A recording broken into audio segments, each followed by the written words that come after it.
presentación tiene la misma estructura que el artículo, así que vamos a ir conversando al respecto. De forma introductoria, podemos decir que hay diversos modos de relacionamiento entre las comunidades y las mineras, ¿cierto? Inicialmente hay como un paternalismo, después viene la responsabilidad social empresarial, y ahora emerge esta nueva forma, ¿no?, que son los contratos asociativos. El paternalismo está muy ligado a lo que ya hacía Chuquicamata, bueno, desde siempre, ¿no? Como eh, esas donaciones bien súper pequeñas, ¿no? Como para Navidad, regalo de golosina o cosas para la escuela. Y empezamos a averiguar de dónde viene esta de la RCE, ¿no? La responsabilidad social empresarial. Y bueno, nuevamente los argentinos han trabajado también el tema, tienen documentos bastante interesantes. Y ellos dicen que esto comienza a fines de la década del 90 y es un esfuerzo global por mejorar la imagen de incluso yo diría más que de las empresas que de la minería misma, ¿no? Como mejorar la imagen de estas como actividad económica. También recordar, ¿no?, que el litio se instala en Atacama entre las décadas del 80 y el 90, y en este sentido la fiesta de la vendimia va a ser como un caso ejemplar de RCE, y empezamos a averiguar también de qué se ha escrito sobre esto, y solamente hay un escrito que lo escribió Ignacio Herrera, y él lo ve como desde el lado del turismo y la etnicidad, ¿ya? Como es este concepto de la etnicidad S.A. de los Comoros. Y después, bueno, vamos a ir explicando de qué se trata ese archivo y qué es lo que proponemos nosotros al respecto. Entonces, la propuesta que tenemos nosotros, las preguntas que queremos responder en este documento, es cuándo llega y cómo se desarrolla la política de RCE en el Salar de Atacama.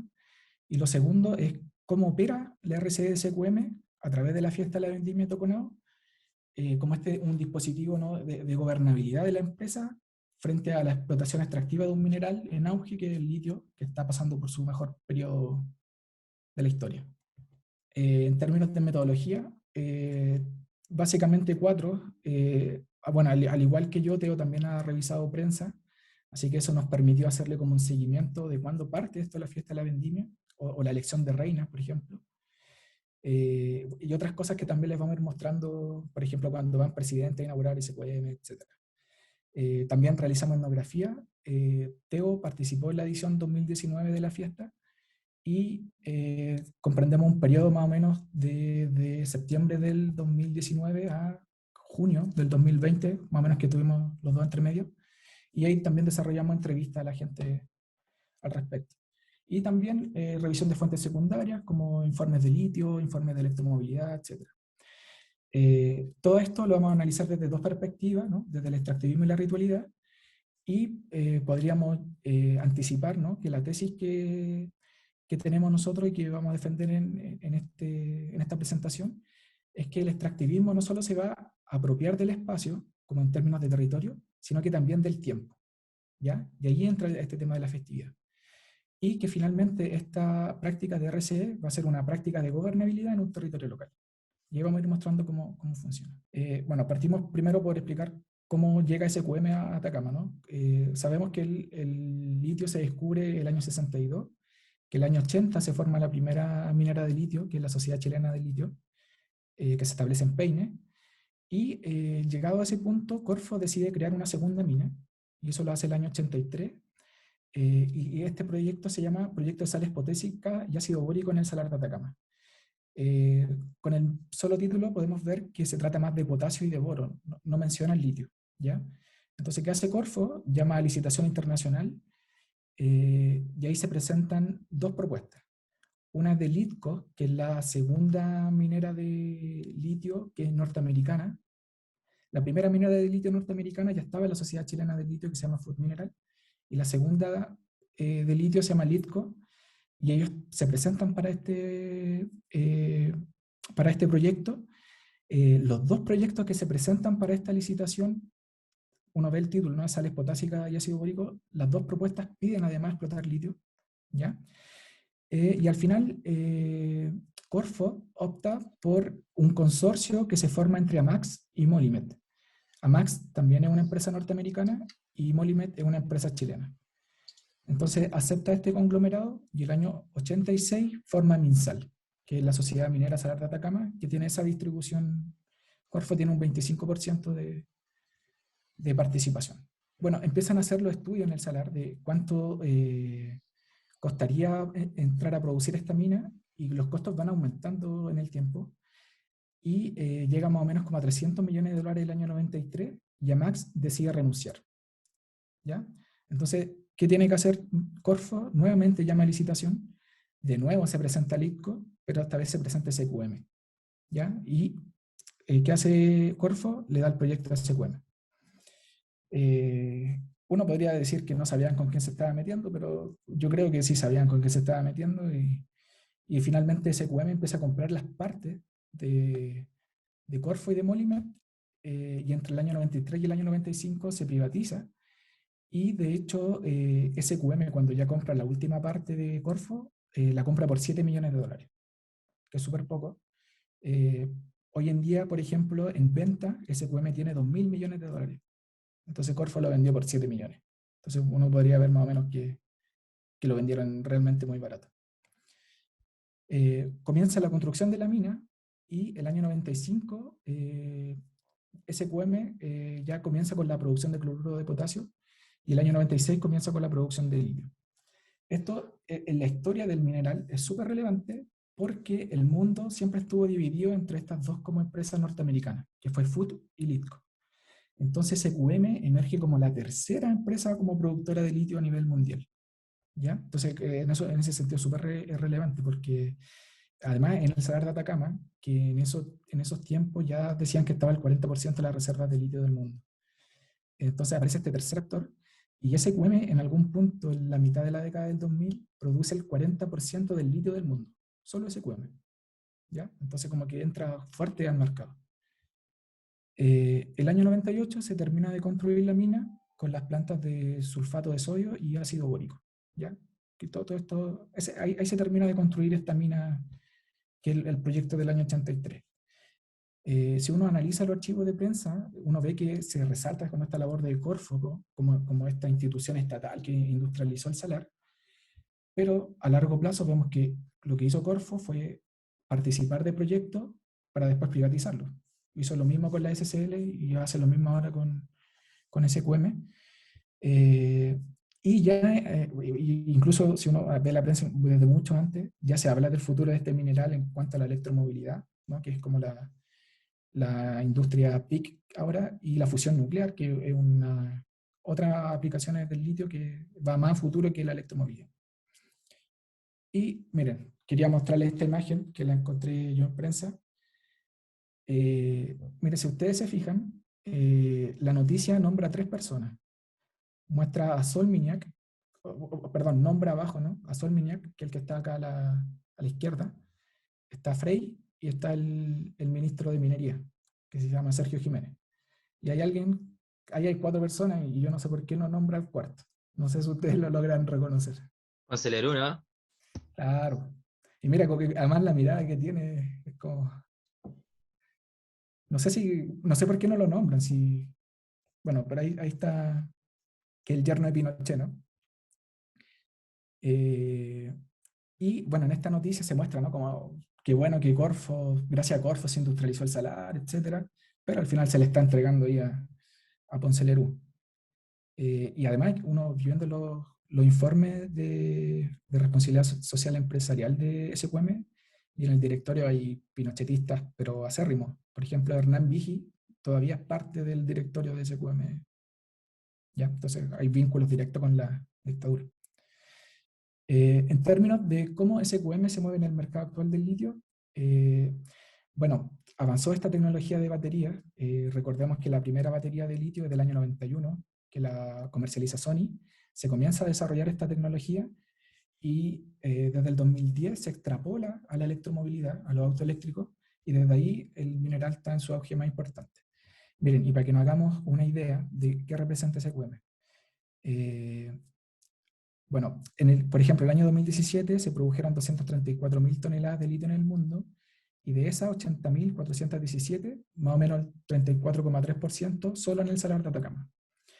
De este total, el 46% fue demandado por el mercado de batería, y el 2025 se estima que va a ser un 74%, todo presionado por esta nueva tecnología.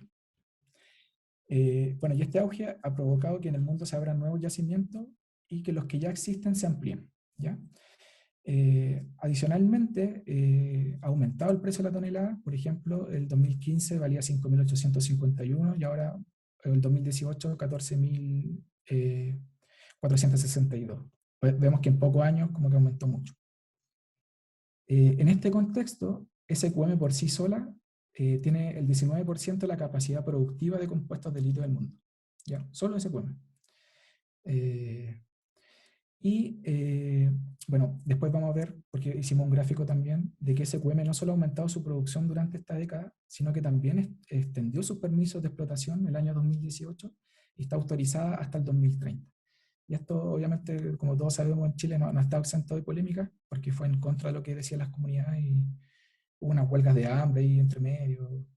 Eh, bueno, SQM compró a todo el mundo también, se descubrió todo ese, así que fue bien polémico eso. Bueno, ¿y cuándo surge la responsabilidad social empresarial? En Atacama y en el mundo. Aquí vamos a explicar de dónde viene esto. Bueno, tenemos que partir diciendo que primero, el año 87, aparece este concepto de desarrollo sostenible en un documento que lo hace la primera ministra noruega sobre nuestro futuro en común. Básicamente lo que habla del desarrollo sostenible es que la producción actual, el capitalismo actual como está, no va a permitir heredar un planeta a las generaciones futuras. ¿Ya? Entonces por eso nace esta idea de desarrollo sostenible. Este concepto después se retoma en la cumbre de Río del año 92 y realmente la RCE nace el año 99 en el Foro Económico Mundial que se hace en Davos, que es en Suiza, que en Chile yo nunca he escuchado mucho sobre el Foro Económico Mundial, pero acá se conoce mucho, ¿no? Porque es como la reunión que hacen como las empresas una vez al año, que se reúnen en Suiza, y ahí como que hacen políticas distintas. Bueno, en el Foro Económico Mundial, ese año también participa la ONU, ¿ya? Y llegan como a este acuerdo de tenemos que crear una nueva política empresarial, ¿no? Entonces, esta política básicamente es un nuevo paradigma, es una idea global que busca ir más allá como de la antigua política, ¿no? Que es como esta filantropía empresarial, ¿no? Entonces, apunta a que las empresas tengan mayor compromiso respecto al impacto social y ambiental que generan sus actividades y que se conviertan en un actor central y básicamente en este nuevo contexto, ¿cierto?, neoliberal en que como que el Estado retrocede. ¿Ya? Entonces como que las empresas se tienen que volver como algo mucho más relevante de lo que son hasta ahora. El mismo año, el año 99, aparece esta iniciativa global para la minería y a través del Consejo Mundial Empresarial para el Desarrollo Sustentable se reúnen 9 empresas transnacionales mineras que encargaron al Instituto Internacional para Medio Ambiente y Desarrollo un programa que se llama Mining Minerals and Sustainable Development. Uno ve los nombres de estas empresas transnacionales mineras y adivinen quiénes aparecen. BHP Billiton, Codelco, aparecen empresas canadienses, empresas australianas, incluso aparecen personajes que no son empresas, sino que son gobiernos. Por ejemplo, está el gobierno de Canadá, y está el gobierno de Australia también que participa en esto, y por supuesto también está Codelco. ¿Ya? Bueno, los canadienses son muy desarrollados en Canadá, pero salen de Canadá y son peores que los piratas somalíes en términos de destrucción de medio ambiente. Y con respeto que me merecen los piratas somalíes, porque son peores estos tipos. Entonces, al año siguiente, el año 2000, se crea este programa, ¿no?, del Mining Minerals. El año 2001 se crea el Consejo Internacional de Minería y Metales, que es este que tiene la sede en Londres, para representar a las mineras a nivel mundial y avanzar con esta nueva idea de desarrollo sustentable. Pero eso en términos empresariales. Pero paralelamente, esta política se institucionaliza a través del Pacto Global, que está liderado por la ONU, ¿cierto?, por la CEPAL y la OIT. Y bueno, tienen como 4 grandes ejes, que es el derecho humano, estándares laborales, resguardo del medio ambiente y corrupción. ¿Ya? Eso son como lo que quieren, hacia eso apunta esta nueva política. Entonces tenemos como una organización de las empresas a nivel mundial, ¿no?, y la rama de minería, y también tenemos como a nivel de agencias multilaterales mundiales, ¿no?, como la ONU y la CEPAL, etc. Bueno, al final el programa del 2002 presenta los resultados y llama a generar un cambio cultural que permite a la minería transnacional a gran escala ser concebida como un factor de desarrollo sustentable. ¿Ya? Esto es súper estratégico porque logra aunar a toda la rama minería, ¿no? Para la tercera cumbre de la Tierra que iba a ser en Johannesburgo el mismo año 2002. Entonces ellos llegan a Johannesburgo ya con una propuesta de todo el sector, ¿no? Bueno, luego desaparece esta institución, el GMI, en Canadá, y al final va a ser el instituto, el Consejo Internacional de Minería y Metales, el que va a ser el encargado de continuar este trabajo iniciado por el proyecto. ¿Ya? Eso se va a institucionalizar en esta figura. En este contexto, América del Sur es súper relevante. ¿Ya?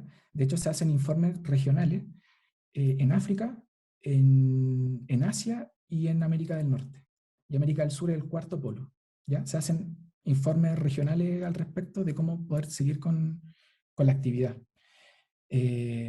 Bueno, y América del Sur obviamente es súper relevante por la cantidad y la calidad de los recursos minerales que contiene. Bueno, y se habla también como qué cosas tienen que mejorar en América del Sur. Y se habla de la necesidad de comenzar a construir una infraestructura regional. Hay un plan, ¿cierto?, que se llama el IRSA. No sé si lo han escuchado, como de armar carreteras, puertos, unir todo en términos latinoamericanos. La seguridad jurídica para la explotación y la comercialización de recursos mineros, y por sobre todo la contención de los conflictos ambientales, ¿ya? De manera de sostener los proyectos extractivos y estas inversiones a largo plazo, ¿ya? Eso dice el informe sobre América del Sur. Ahora, eso en el mundo, ¿no? Y ahora nos focalizamos en la región de Antofagasta y en Atacama. Bueno, a través también de la prensa, uno puede ver publicaciones de responsabilidad social empresarial, que son unos suplementos que publican las mineras, que son como esfuerzos mancomunados, en que ellos muestran qué es para ellos la RCE y muestran como los aportes que ellos han hecho a comunidades locales. ¿Ya? Como, entre comillas, unas teletones, así como mineras, de Antofagasta, en que se reúnen todos y empiezan a mostrar lo que ellos han hecho. Entonces ahí podemos ver como la visión. Yo empecé a revisar esos documentos y como que uno va dándose la idea, como el lenguaje que ocupan y toda esa retórica y la iconografía. Bueno, como dijimos anteriormente, antes de la RCE existía el existencialismo filantrópico en la región, sobre todo por Chuquicamata. Uno también logra ver a través de la prensa, pero son regalos, no sé, por materiales de construcción, canchas de fútbol. Ahora me ha tocado mucho ver harto el tema del Huanca, por ejemplo, los equipos de fútbol. Juega Sequitor con Chucky, y Chucky cuando va a Sequitor a jugar le lleva equipos deportivos, les lleva pelota. Al final son puras estupideces pequeñas, ¿no? Entonces, esta, podemos ver que con la RCE como que la inversión aumenta en ese sentido. Y también lo que nosotros creemos es que estas nuevas formas de relacionamiento como la RCE emergen y comienzan a coexistir con las preexistentes. No es que una se reemplacen por otra. O sea, aparece la RCE, pero se sigue manteniendo el asistencialismo. Y miren, fíjense en esto, por ejemplo, en Atacama, bueno, en la región de Antofagasta, el año 96, ya se crea la Fundación Minera Escondida. ¿Ya? Entonces uno a través de esto logra ver que como que un poco unos años antes a la política mundial, ya en Atacama y en la región de Antofagasta ya estaban haciendo cosas de RC. El año 97, por ejemplo, Minera Escondida desarrolla programas de monitores de salud, que es gente básicamente que las capacita en primeros auxilios en los pueblos, empieza a otorgar becas, y por ejemplo acá comienza como esta era, ¿no?, de los convenios mineros, que crea este Fondo de Desarrollo para Peine, que son $43.000 anuales, ¿ya? Esto obviamente que la minera no lo hace gratis, sino porque está ocupando aguas que está reclamando Peine, ¿ya? Pero si vemos, esto es muy superior a lo que se estaba haciendo antes, ¿ya? Es más plata. El año 97, la SSL, por ejemplo, dona una unidad médico-dental en Peine, regaló una ambulancia, amplió la escuela básica, etc. Como que van haciendo otras cosas que tienen mucho más sustento. Lo que yo les contaba, pues, como desde el 2000 en adelante, todas las mineras de la región van a publicar estos suplementos, donde van a explicar su visión y muestran la contribución a los pueblos.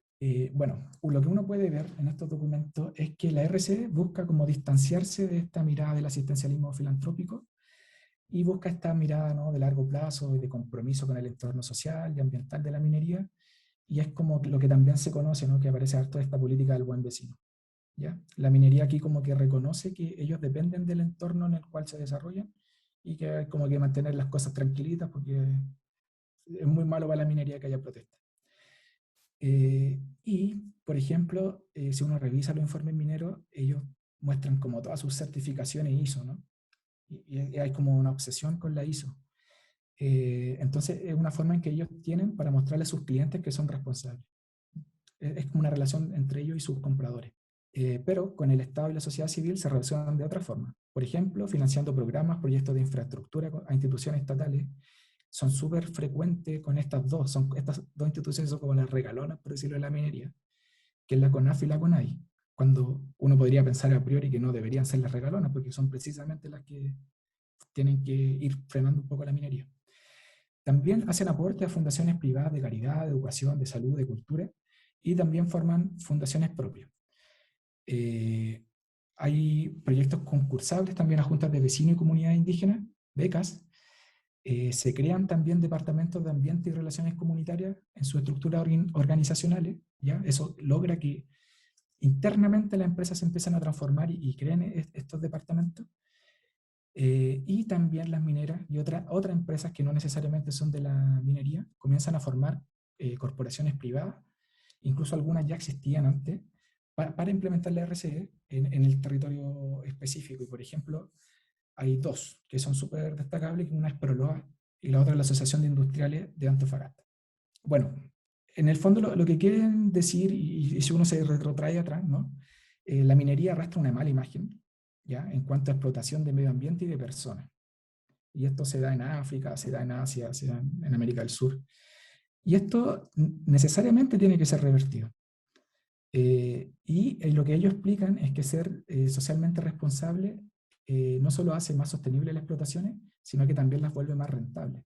Porque ellos dicen que, por ejemplo, como que todos como consumidores estamos mucho más preocupados de dónde viene lo que estamos consumiendo, ¿no? Entonces, lo que ellos dicen es que tiene que haber una ética detrás de estas explotaciones. Otra de las prácticas de la zona es la capacitación y la inserción laboral de comunidades indígenas y sobre todo mujeres también en las plantas mineras, pero ya no como los constructores que ellos fueron cuando se instaló esta minería de litio, ¿no? Sino como operarios, entran como mineros. Entonces hay estas capacitaciones, ¿cierto?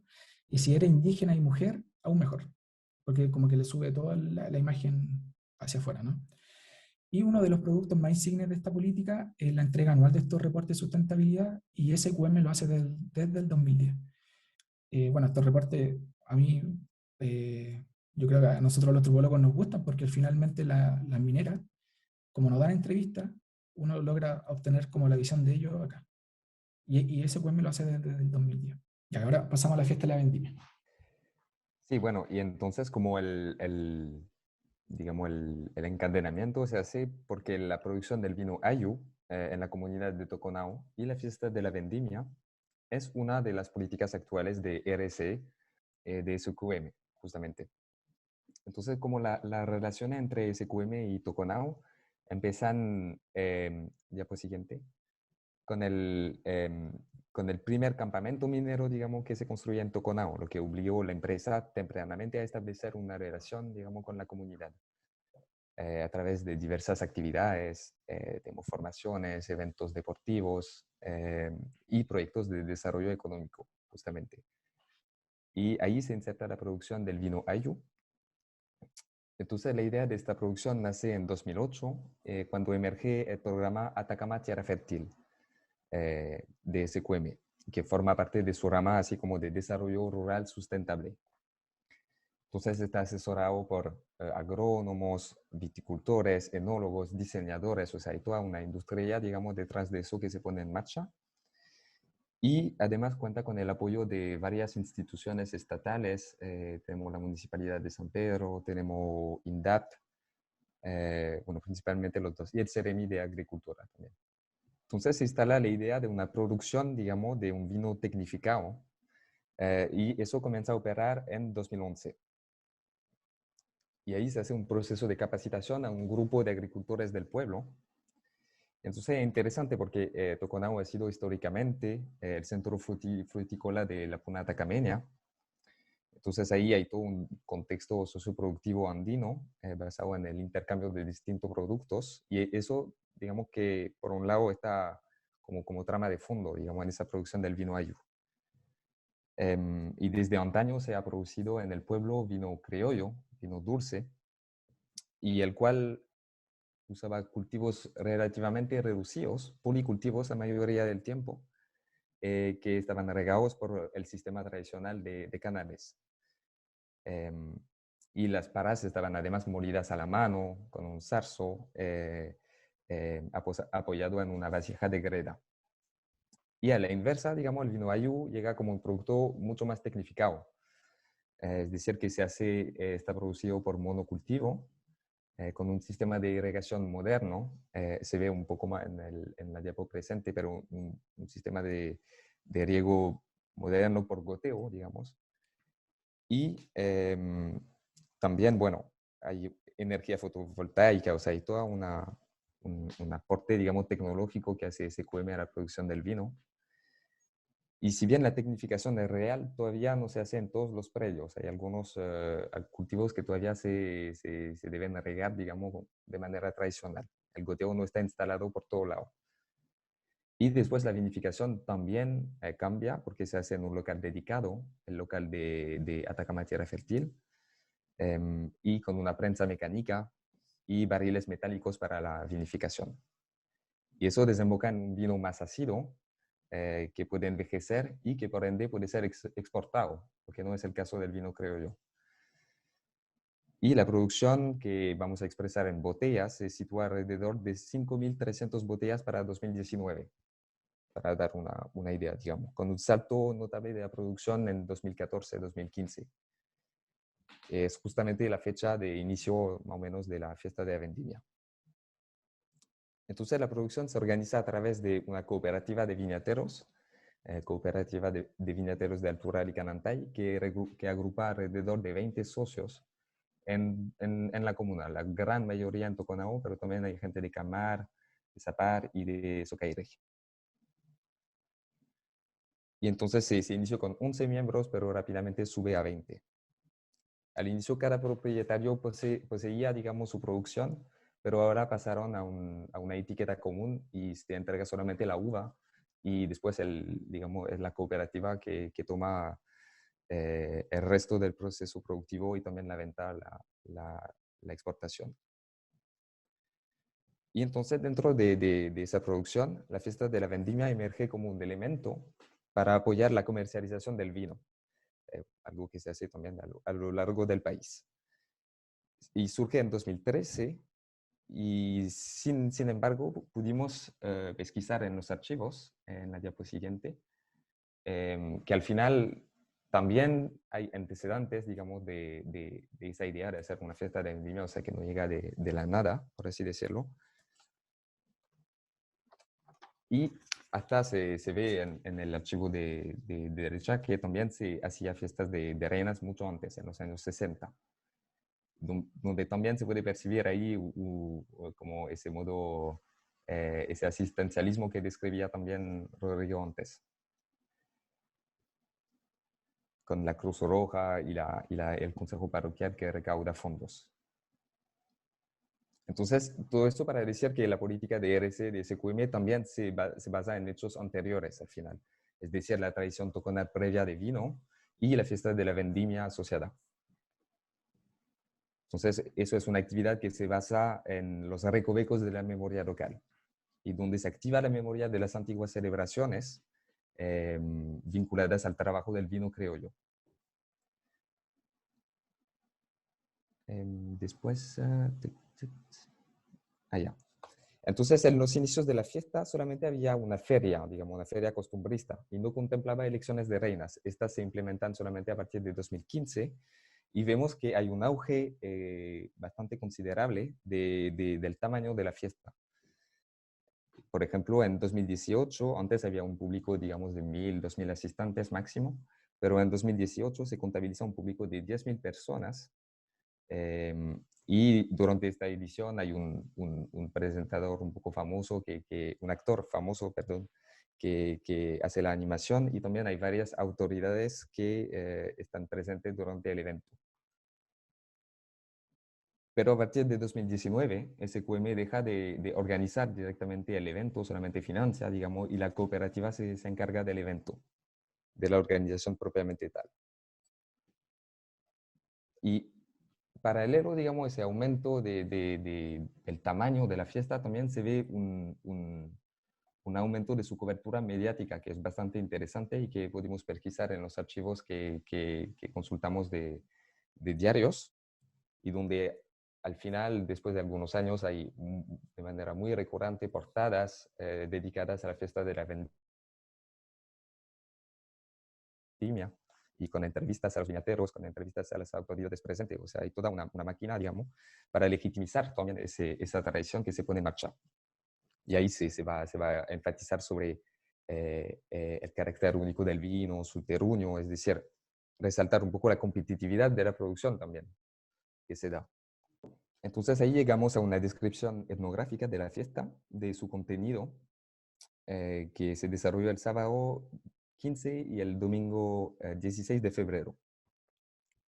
Diapo siguiente. Ahí es una foto de la feria, perdón. Bueno, el evento se articula alrededor de la plaza, mayoritariamente, y hay diferentes puestos. Tenemos una feria agrícola con productos y artesanías que apuntan todas, digamos, a simbolizar la identidad atacameñal y canantay. Así también todavía en esta idea de Toconao como árbol frutal de la zona. Oh, perdón, voy a cargar mi compu. Entonces encontramos artesanía del campanario, obviamente, en tierra liparita, o sea, un montón de productos y productos agrícolas típicos de cada pueblo de la cuenca. Así, por ejemplo, vamos a tener para las frutas de Toconao, vamos a tener damasco, membrillo, granadas, uvas, y también las papas de Socaire, el choclo de paine. O sea, hay todo un imaginario que está presente aquí en la feria agrícola. Dentro de las actividades que contempla la fiesta y la realización de una cata de vino, donde al final todo el evento se enfatiza bastante el objetivo principal, que es la venta del vino Ayo. Hay un puesto de venta que es dedicado, digamos, a esa venta, y se compra un ticket para tener acceso a 3 vasos y una copa Ayu. Y las otras actividades toman lugar en el escenario, que está planteado, digamos, cerca de la plaza, donde se dan bandas musicales, pero obviamente digamos, el pilar de la festividad, que es la elección de reina. Durante la elección de reina, vemos las candidatas, que fueron 3 el año que observé, que estaban provenientes de diferentes pueblos, de Río Grande, Socaire, Toconao, y que entonces suben al escenario con el traje típico, obviamente, puesto, y se hace después una presentación de habilidad de cada candidata. Es decir, por ejemplo, tuvimos un poema en Kunza, un canto al talatur, una cueca norteña, y después una ronda de preguntas acerca de, puede ser la fauna, la flora, o más bien el proceso también de vino, muy a menudo. Y durante todo ese evento es importante recalcar que hay una presencia implícita o a veces explícita de SQM a través del logo que está en la pantalla, a través de los agradecimientos que se da obviamente en el escenario. O sea que SQM siempre está también como tela de fondo. El propósito explícito al final de esa celebración, como bien lo dijeron los presentadores que estaban en el escenario, es promover la unión de los pueblos a través del vino, así como hacer una suerte de reconciliación, digamos, de los pueblos alrededor de este producto que está llevado por Toconao, que es el vino Ayu. Por eso se enfatiza también bastante en el hecho que hay agricultores, o sea que hay viñateros que están también en Socaire y todo eso. Pero en la edición que pude observar, durante la votación igual se dio a ver, o sea, la votación era tensionada, digamos, por el hecho de que ganó una candidata, y miembros del otro pueblo, digamos, empezaron a pifear, a gritar y a alegar por, digamos, lo injusto que era la elección, que estaba todo cocinado ya, digamos, por Toconao, que organizaba el evento. Entonces ahí pudimos empezar a pesquisar así como algunas tensiones, digamos, dentro de ese evento que en apariencia como decretaba un poco la unión de los pueblos. Lo interesante es que también subió al escenario la reina del año pasado, vestida de un traje de gala, ¿no? Un traje típico ella, y pronunció un discurso en el cual agradeció a los viñateros y formuló después una crítica en contra de SQM, diciendo que SQM no la apoyó lo suficiente en sus proyectos. Quería hacer un libro, quería hacer una cata de vino para los abuelos y las abuelas del pueblo, y eso no se hizo porque SQM al final no dio los aportes suficientes, y hubo, bueno, una reacción bastante importante dentro del público también frente a ese discurso. Y después ese era el primer día de la fiesta, digamos. El segundo día no hay actividades así como tan especiales, sino más bien también bandas musicales locales, andinas, folclore, bueno, algunos cultores también que vienen a cantar unas canciones en el escenario. Y ahí se termina, digamos, los 2 días de festividades. Y ahí empezamos, digamos, con la discusión, con la diaporama siguiente.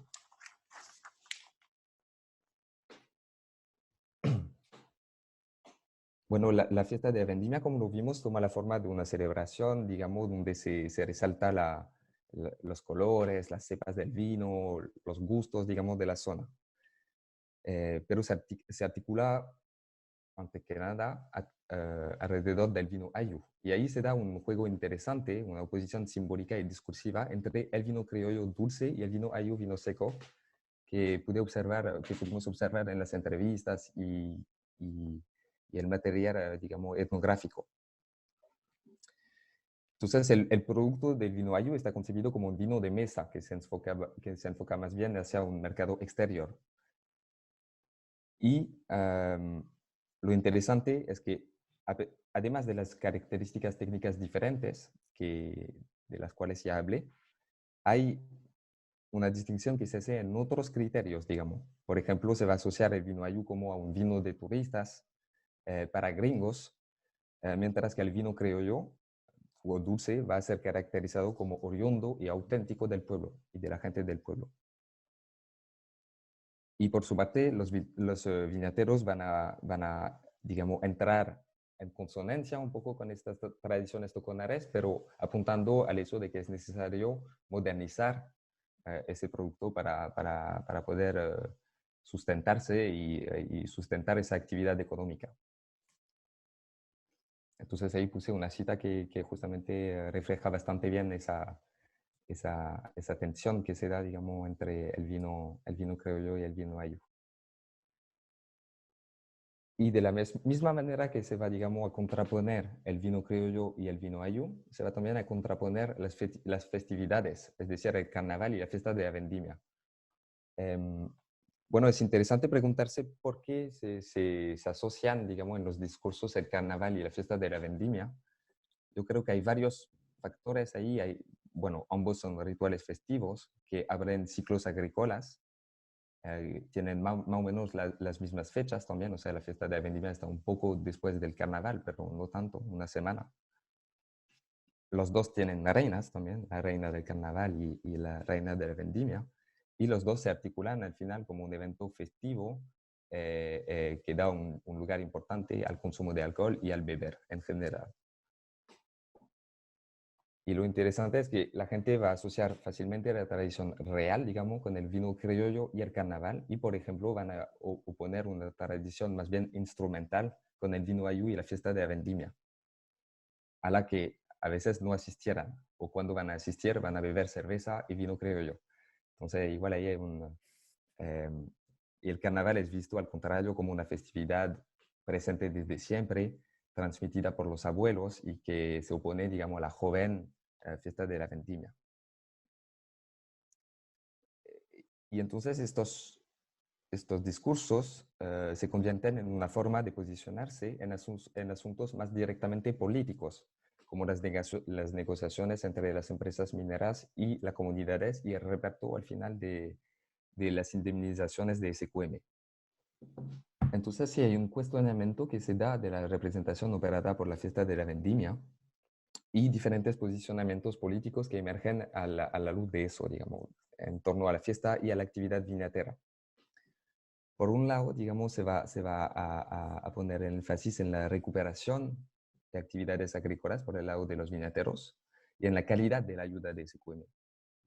Ahí se va, como lo muestra la cita, se dice que, por ejemplo, la ayuda de SQM sobrepasa en términos de duración todas las ayudas estatales que pueden llegar. Eso es un factor también importante para explicar el éxito de la RCE, digamos. Y ahí entonces el viñatero que explica justamente en la cita que hay bueno, tensión entre la comunidad atacameña y Canantay y los viñateros, eh, que él describe como envidia, que obviamente es un punto de vista. Y por el otro lado, digamos, la principal crítica que se formula al interior del pueblo se ubica en torno a los beneficios entregados a diapositiva siguiente, disculpa. Se ubica en torno a los beneficios que entrega SQM solamente al grupo de viñateros y a su repartición. Sabiendo que los viñateros ya forman un grupo social específico también y que son percibidos como un grupo con recursos económicos y prediales preexistentes y que a veces ocupan posiciones de poder relativamente, o ocuparon posiciones de poder relativamente importantes en la comunidad. Entonces, digamos que esa gente formula un discurso de la fiesta de la vendimia como algo básicamente instrumental y muy enfocada en legitimizar la actividad de SQM en la zona y la actividad viñatera en el pueblo. Ahí tenemos una cita de un comunero que justamente se posiciona desde ese enfoque. Este es un tercer elemento que queremos tomar en la discusión, que es cómo la RCE esconde detrás de sí como esta postura extractivista. Bueno, sabemos este método, ¿no?, de concentración por evaporación solar, y que bajo este método se necesitan 2 millones de litros de agua para producir 1 tonelada de litio en zonas donde este recurso escasea o la situación es crítica. Y, por ejemplo, hay un dato sobre esto: en Peine y Toconao, respectivamente, llueve entre 24 a 38 milímetros anuales. Eso es súper poco. Entonces, en esos términos, con esta explotación de litio, la cuenca no se alcanza a recargar. En ese sentido, la minería de litio vuelve el desierto aún más seco, ¿no? Y estas son cifras de, por ejemplo, en 2015, SQM consumió 1.487 litros por segundo por salmuera y 240 litros de agua dulce.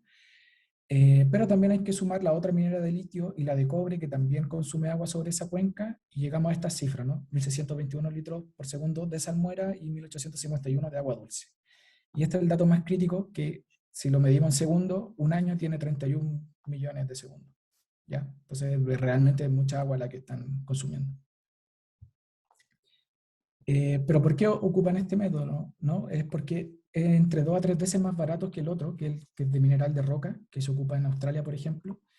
Y al tener un proceso productivo más barato, aumenta la competitividad de las mineras en Atacama y también la utilidad.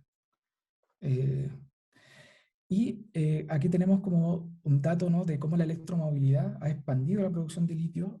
Por ejemplo, en 2011 producían 181.000 toneladas, el 2019 323.000, y si bien la electromovilidad como idea se comienza el 2010, se proyecta que esta es la década de la electromovilidad, y se cree que al 2030 va a ser 1.700.000 toneladas. O sea, es como 6 veces más de lo que ahora. Miren, hicimos este gráfico con la producción de compuestos de litio entre el 2009 y el 2019 en Atacama, que es la línea negra, y la punteada es la de SQM. Entonces, si vemos el salar de Atacama entre el 2009, vemos que casi se cuadriplicó la producción de litio al 2019, y la de SQM al menos se duplicó con algunos periodos un poquito más grandes. Y esto va a seguir porque los permisos, como les dije anteriormente, se renovaron, y además les dieron más permisos para seguir explotando más. O sea, para aumentar las cuotas de explotación. ¿Ya? Entonces, este es como el escenario productivo. Bueno, también hay una visión medioambiental, ¿no?, que estos salares son cuencas hidrogeológicas frágiles y complejas, que son una orquestación de aguas saladas y aguas dulces que interaccionan subterráneamente. Antiguamente fueron lagos que se fueron secando y fueron concentrando estos minerales.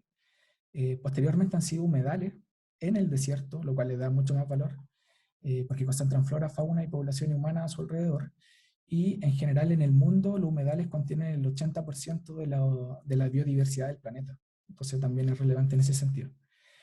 Y bajo este método, finalmente, la minería de litio acelera esta desertificación y altera finalmente los flujos de agua.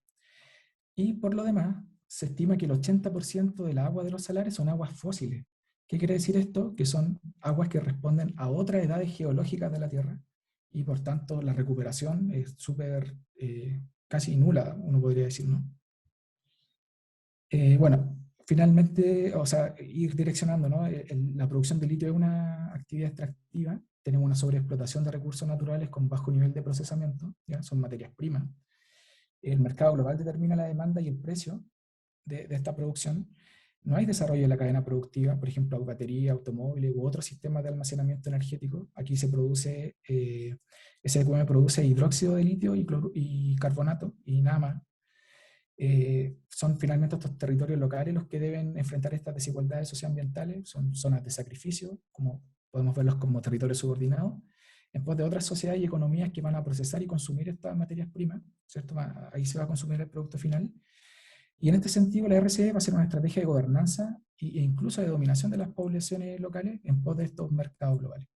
Es una forma que le entrega gobernabilidad a la empresa en un territorio específico. Bueno, esto ¿es no mercancía o extractivismo? El único artículo que hay sobre la fiesta de la vendimia es de Ignacio Herrera, y él sigue con más o menos esta direccionalidad para explicar el vino a ello. Dice que este vino que producido por esta minera es una producción endomercantil en que una comunidad indígena genera un producto donde exacerba su performance étnica, ¿no? Ya sea a través del exotismo indígena, el desierto, la altura, con el fin de comercializar su tradición y generar un capital económico a partir de esa diversidad cultural e insertarse, dice él, en la ruta turística masiva de San Pedro, ¿ya? Desde como una comunidad local a global. En el fondo lo que está diciendo es que produce un producto, ¿no? Un comercial con la marca Toconao para insertarse en el turismo masivo de San Pedro, ¿ya? Como ese intento de Toconao. El problema es que no se pregunta qué cosa hay antes, ¿no? Por ejemplo, ¿quién organiza la fiesta? ¿Ya? O cuál es el mundo ubicado detrás del ritual y cuál es la direccionalidad del ritual. Entonces nosotros proponemos la siguiente como direccionalidad, como esta es la propuesta, ¿no? Que SQM, ¿no? Que en esta minera que produce grande cantidad de agua, ya sea en forma de salmuera o agua dulce, en una zona del desierto de Atacama, ¿no? Como la situación de este recurso es crítica, va a reinventar una tradición agrícola y vitivinícola del pueblo, direccionándola hacia un mercado, hacia su inserción en lo mercantil, en el sentido como del indio permitido, ¿ya? ¿Y por qué? Porque en este contexto económico, ¿no? de auge del litio y esta economía neoliberal chilena, ¿cierto? Que supera ultranza, el indio permitido o el indio bueno, ¿cierto? Por decirlo de alguna forma, va a ser el indio emprendedor, el indio microempresario, ¿ya? Por ello se exacerba como esta etnicidad se da en este producto. Y ahí lo lanzan como a estas redes de turismo global. Pero nosotros lo que afirmamos es que detrás de esta lógica hay una estrategia política de esta empresa extractiva, ¿no? Que le permita no solo continuar explotando el litio y las sales potásicas de la forma en que lo está haciendo hoy, jamás se están cuestionando el sistema productivo, sino que lo que ellos buscan es expandir su explotación y sobre todo mitigar la oposición a ella, ¿ya? Entonces, por eso decimos que la RCE es una nueva forma de dominación, en el sentido de que este grupo de viñateros es cooptado por la empresa, pero así de forma directa.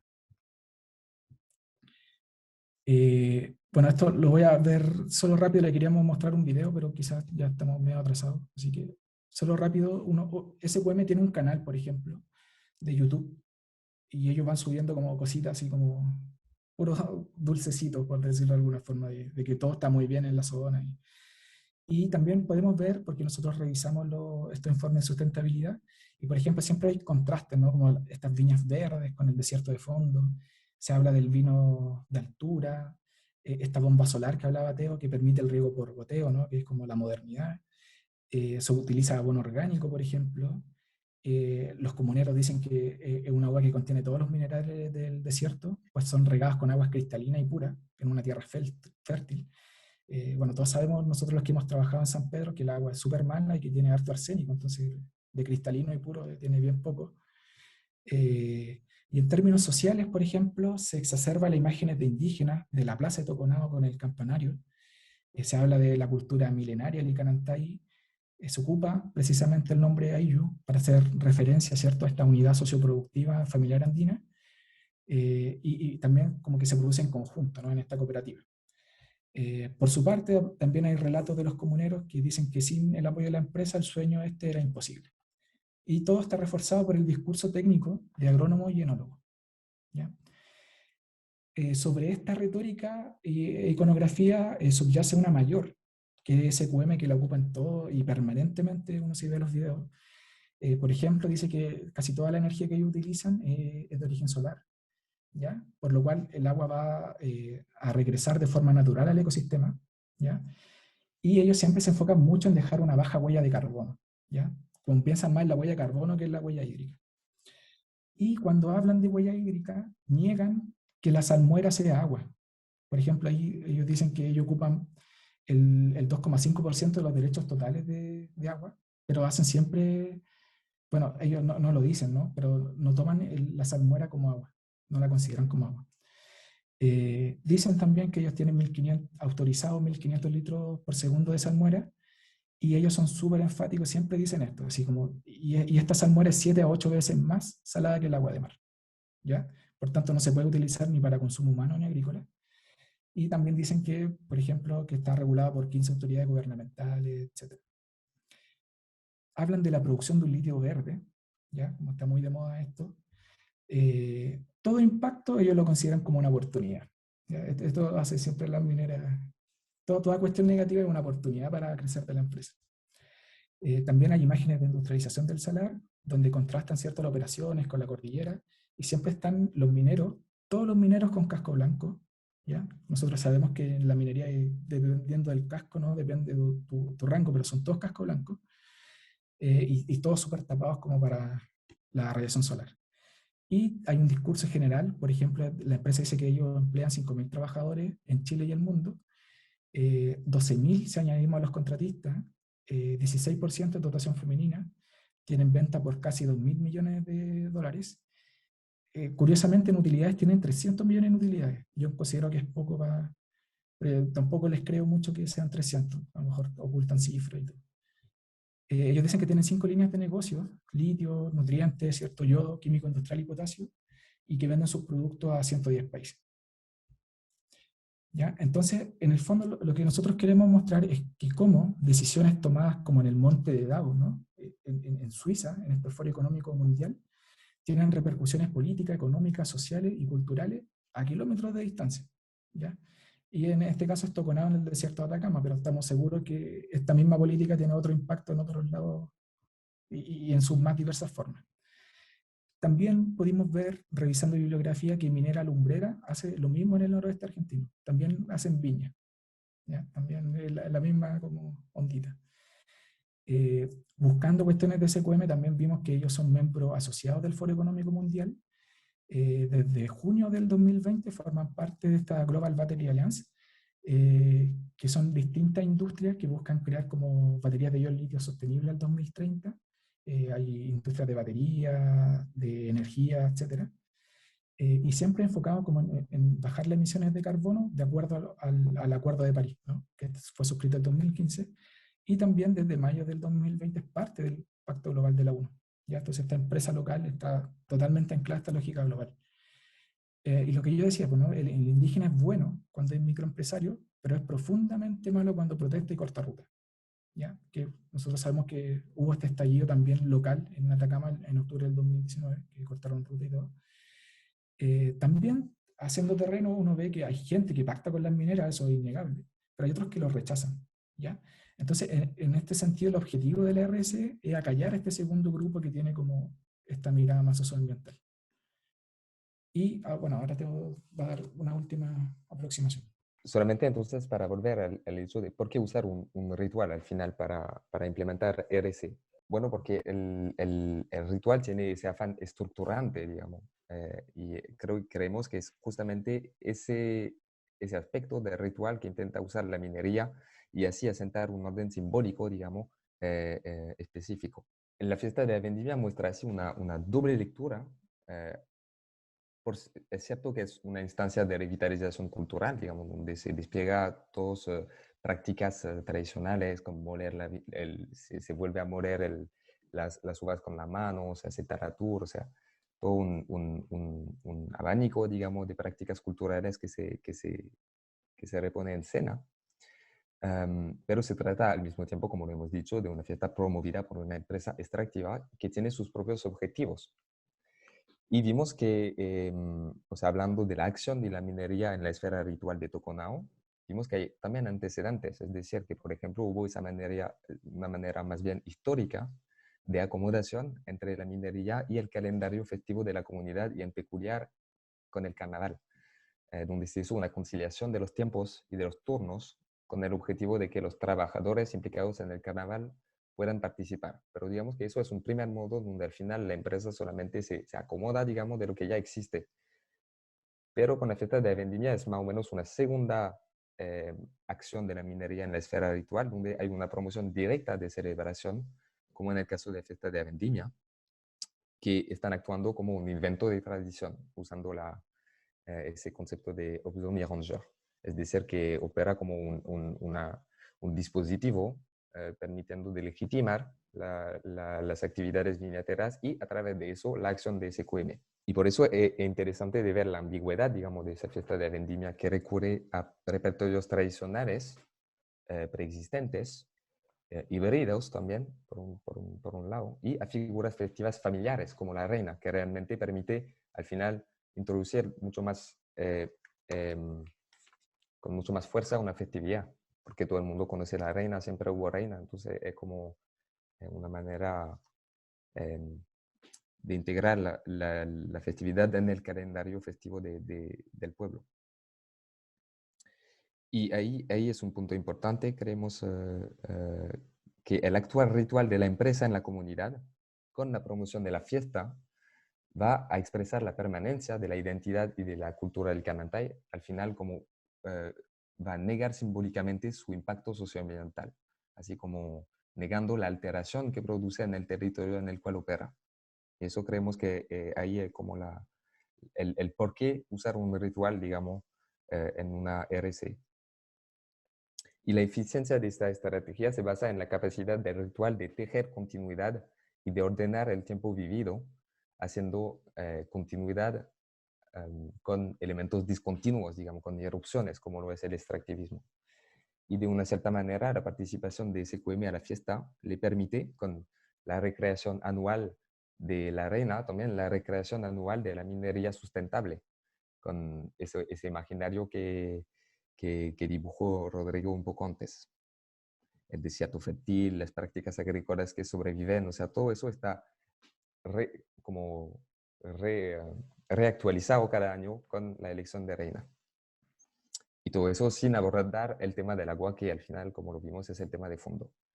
Entonces, por eso llegamos a un poco a esa conclusión, que el extractivismo se cuelga de tradiciones, como se cuelga de territorios y actúa en el tiempo como actúa en el espacio. Bueno, hay una pequeña conclusión, solamente retomando los elementos, pero solamente para decir que eso se enfoca en un contexto de una empresa que explota litio con un auge considerable, como lo explicó Rodrigo, y que implementa una RCE que utiliza la tradición frutícola y vinícola, que genera una tensión entre el calendario ya existente, los productos ya existentes y lo nuevo, y que se apropia, digamos, de toda una historicidad festiva, agrícola, para publicitar el producto, el vino Ayu.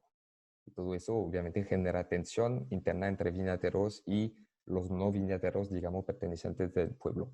Y se intenta así como construir esa asociación feliz entre indígenas y minería a través de la RC. Y bueno, como a modo de apertura, digamos,